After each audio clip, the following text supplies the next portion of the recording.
Hey everyone, this is Pritham, and today we will see how to change the color of this grid. Basically this is the grid, right? How to change this color? Go to Edit. In Edit, go to Edit Stories and Grid System.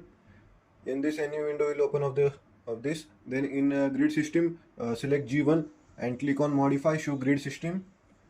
After clicking on Modify Show Grid System, there comes a option of bubble size and the grid color. Here, choose the grid color as red. Let's say choose as red and click on OK. Now this is the view that we will be able to see in our module, and click on OK and just click on refresh view, and your grid color has changed.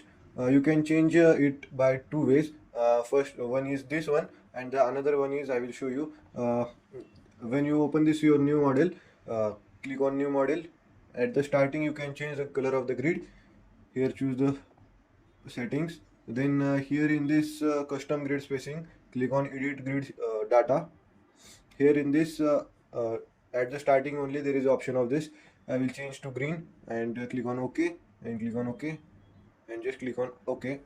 Our green grids have been made. Like this way we can change the color of the grid. That's all for this video. See you in the next video. You can be loser, set me free. You make me